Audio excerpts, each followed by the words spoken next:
What if I told you that the most chaotic, vibe-driven electronic music coming out of Miami is actually governed by a tracking system so rigid it uses cryptographic hashes and corporate tax matrices? It sounds like a total contradiction, honestly. Right. I mean, you picture an independent electronic label as this dimly lit club with rattling bass and just, spontaneous decisions all night. Yeah, purely running on instinct. Exactly. But the reality of keeping that music alive requires an entirely different set of tools.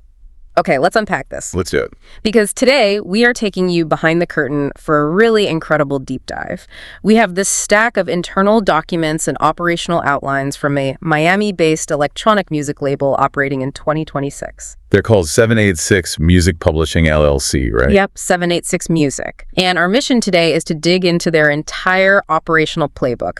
We want to extract a universal blueprint for building a modern creative business. And, the contrast at the heart of 786Muzik makes them such an ideal case study for this. Oh, for sure. Why is that? Well, their official motto, like the singular ethos driving their creative output, is literally "the vibe is the only rule." I love that. It's great.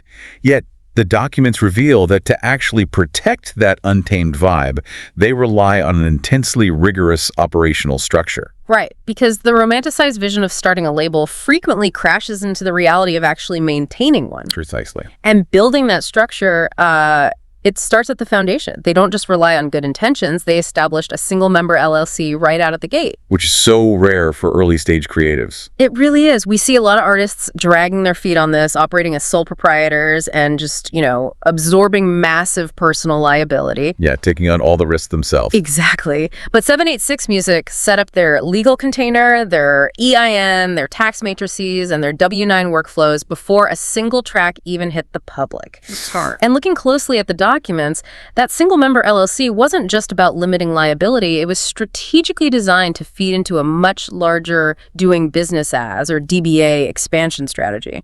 Which we'll definitely get into later because that part is wild. Oh, it's genius. But first, that forward-thinking legal foundation is crucial. Without it, you really cannot plug into the financial ecosystem of the music industry. No, you can't. Because once the corporate entity is formed, you have to navigate the fragmented landscape of music publishing. And it is so fragmented. Very.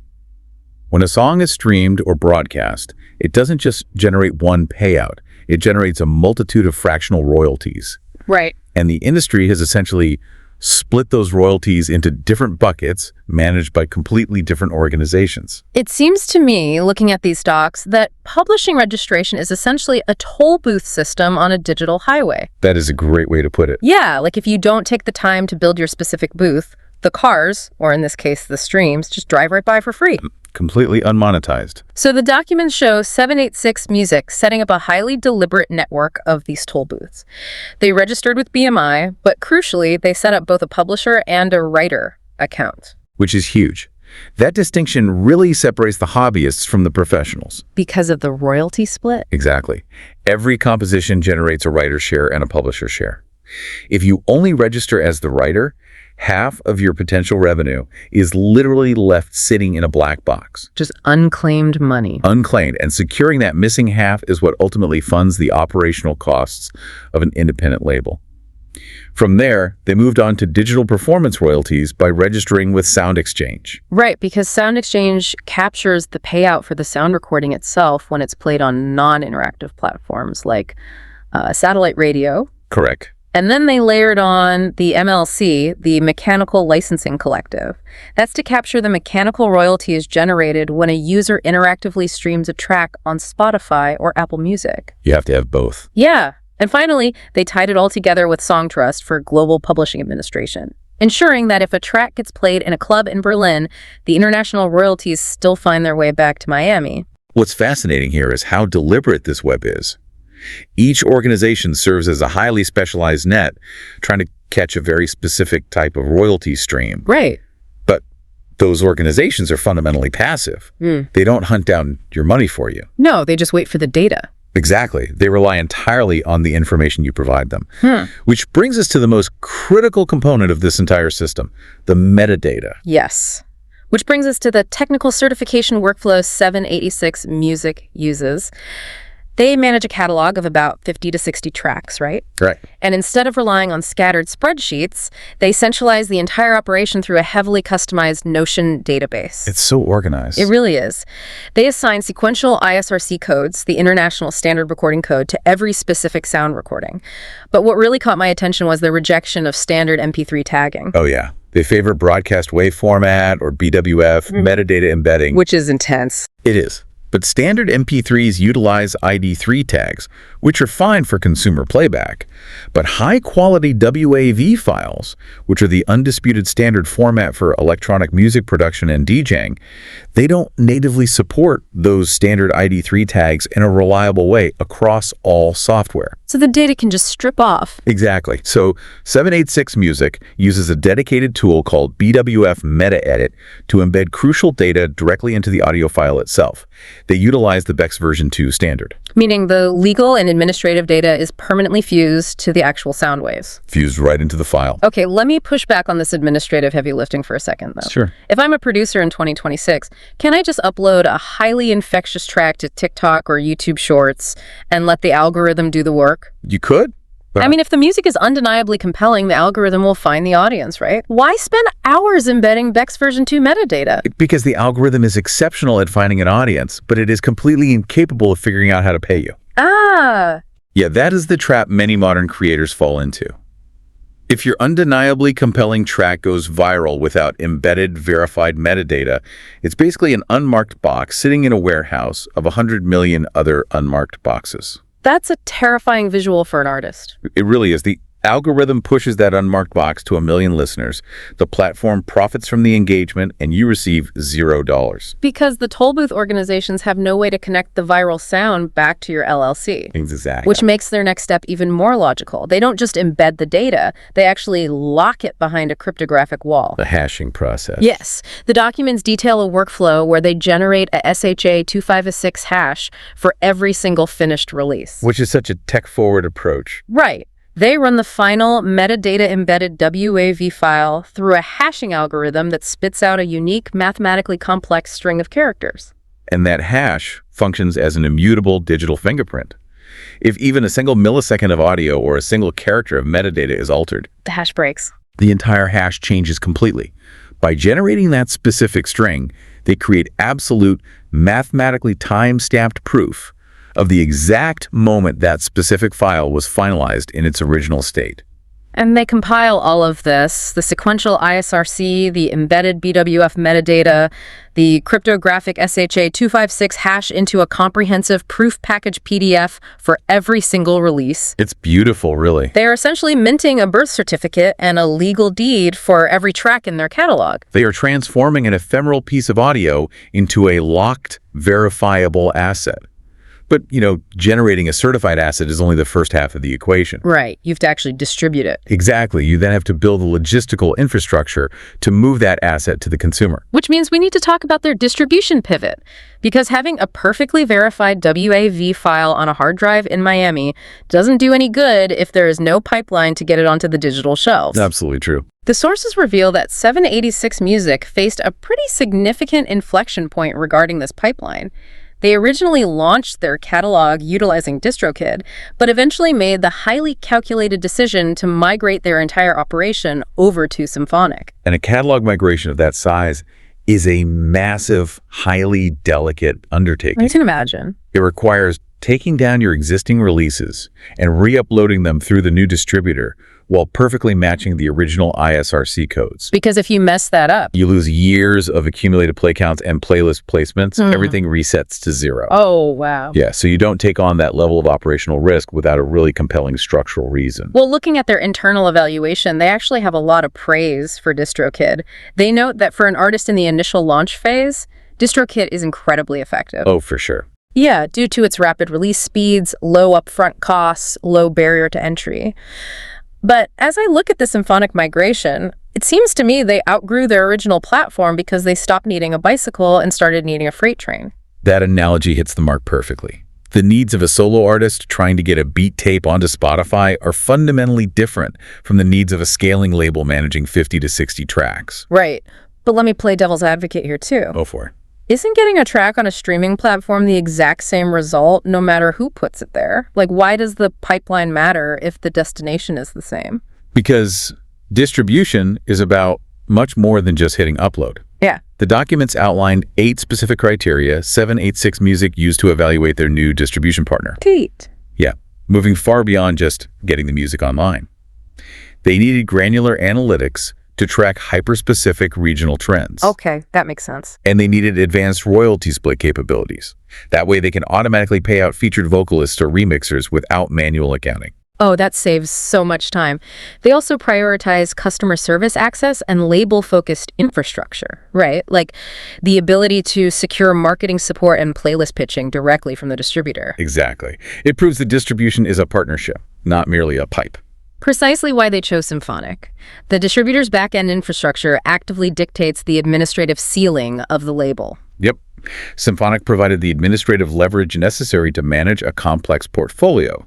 It basically allowed the label founders to step back from manual accounting and focus on overarching strategy. But securing a robust distribution pipeline just ensures the music is available for purchase or streaming. It doesn't actually compel anyone to listen. No, it doesn't. And given that pure streaming payouts often amount to fractions of a cent, relying solely on passive listening is basically a direct path to insolvency. You will go broke. Yeah. You have to actively build the audience and alternative revenue engines. The modern independent label cannot survive purely on Spotify streams. They have to operate proactively, finding ways to monetize the brand and the aesthetic, not just the isolated audio files. Here's where it gets really interesting. 786Muzik's approach to YouTube completely flips the standard model. It really does. Most independent electronic labels treat YouTube as an afterthought, like a dumping ground where they upload a track with a static cover art image and walk away. Which is such a wasted opportunity. Completely. But 786Muzik treats YouTube as a primary multi-tiered revenue engine. They deploy a multi-series approach, releasing weekly or bi-weekly DJ mix series, long-form podcast discussions, and behind-the-scenes documentaries about their creative process. They operate less like a traditional record label and more like a dedicated media company. Exactly. By creating long-form, engaging video content around the music, they are feeding the YouTube algorithmic flywheel. And their search engine optimization strategies are incredibly granular. They meticulously optimize their titles, tags, and video descriptions specifically for the search habits of electronic music fans.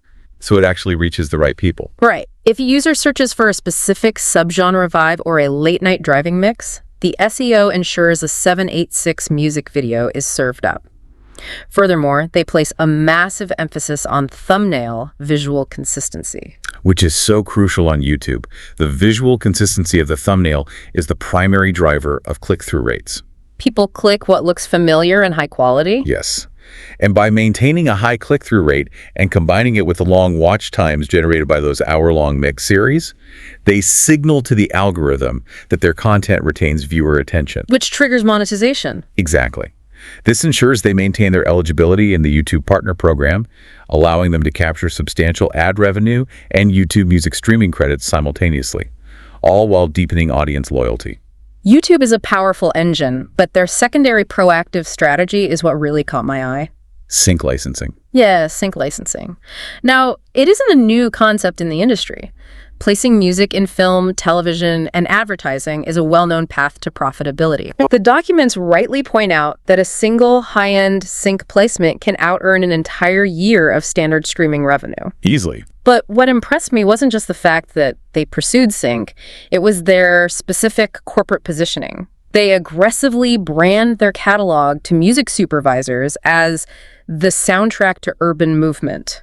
It is brilliant corporate positioning, because it bypasses generic catalog searches. Exactly. If a music supervisor or commercial video editor is cutting an energetic campaign about city life or athletic wear or automotive night driving, urban movement is the exact atmospheric cue they are searching for. Yes, 786Muzik provides a highly defined sonic aesthetic. They also utilize platforms like MusicBed, Artlist, and Epidemic Sound to get that aesthetic directly in front of the people holding the budgets. But, the true competitive advantage of their sync strategy loops entirely back to the legal plumbing we discussed in the first section. Oh, the publishing setup. Exactly. The world of sync licensing is notoriously complex because every placement requires clearing 2 separate rights. Right, the master in the pub. Yep. You need the sync license, which grants permission to use this specific sound recording and is typically controlled by the record label. But you also need the master license, which grants permission to use the underlying musical composition. That's typically controlled by the publisher. And if a music supervisor wants to use a track that samples another song, or, I don't know, was written by 4 different producers across 3 different labels. It's a mess. They have to negotiate separate fees and contracts with every single rights holder before the commercial can air. Which takes forever. It is an administrative nightmare that often kills deals simply because it takes too much time. But this is where 786Music's structure becomes their greatest weapon. Because they took the time to set up their own publishing entity alongside the label, they maintain absolute ownership over both the sound recording and the underlying composition. In industry terms, they are a one-stop shop. So a music supervisor working on a tight deadline can make one single phone call to 786Muzik, negotiate one unified fee, and legally clear the track for global broadcast in a matter of minutes. That administrative agility makes them infinitely more attractive to major brands than a fragmented major label catalog. The unglamorous legal setup directly translates into highly lucrative creative opportunities. It really does. Which brings us to the grand finale of this blueprint, because all of these tactical moves, the BWF metadata embedding, the symphonic distribution pivot, the YouTube SEO optimization, the one-stop shop sync licensing, they're all individual pieces acting on a much larger chessboard. They're building something bigger. Much bigger. When you step back and look at the macro view, 786Muzik is operating on a decade-long strategy. They outline a long-term monetization roadmap focused on compounding 10 different revenue streams over time. While most independent labels are locked in a survival cycle, desperately scrambling to promote whatever single is dropping on Friday, 786Muzik is actively building a self-sustaining ecosystem. And the element of that long-term vision that truly showcases their strategic depth is the geographic expansion plan. The area codes. Yes. Using their DBA, or doing business as, structure, they registered 786Muzik Publishing LLC in Florida, pulling the 786 from the Miami area code. Right. But the documents reveal their intent to expand the label's footprint into new cities by registering localized DBAs based on regional area codes. They plan to roll out 212Muzik for the New York market, or 206Muzik for the Seattle market. I mean, that's just amazing. If we connect this to the bigger picture, the sheer operational efficiency of that strategy becomes clear. They are creating hyper-localized franchises that can deeply integrate into a specific city's underground scene. Reflecting the distinct flavor of that local market. Exactly. Yet on the back end, all of those localized DBAs feed their royalties, metadata, and legal administration directly back into the centralized structure of the parent LLC in Miami. It is the boutique hotel model applied to underground electronic music. The consumer gets a highly curated, localized cultural experience, but the parent company maintains flawless operational standards and unified financial accounting across the entire network. And this 10-year vision is exactly why that foundational metadata is paramount. Because it protects the assets as they grow. Yes, a catalog of 50 to 60 tracks that is meticulously documented, cryptographically certified, perfectly registered across all royalty collection societies, and consistently generating compounding revenue across global markets that is no longer just a collection of songs. It's a portfolio. It transforms over a decade into an appreciating financial asset. They aren't just producing tracks to get played in a club this weekend. They're building tangible wealth that can be inherited by the next generation. Okay, so what does this all mean? Well, when you review the entirety of the 786Muzik playbook, the ultimate takeaway is a powerful paradox. In creative industries, an intense, almost corporate level of administrative structure does not stifle the art. It serves as the armor that protects it. absolutely. By executing the boring technical work flawlessly, they built an impenetrable fortress around their vibe. So for you, listening right now, whether you are launching an independent record label, scaling a design firm, or building a freelance career, you have to audit your own foundation. You really do. Are you simply building for the next client deliverable, the next project launch, the next Friday? Or are you actively pouring the operational concrete that will allow your work to compound and outlast you? It demands a fundamental shift in how we view the relationship between creativity and administration. And this raises an important question. Honestly, looking at these documents from 2026 leaves me with one final, deeply provocative thought. What's that? We've spent this entire deep dive discussing the technical mechanisms of preservation, right? Yeah.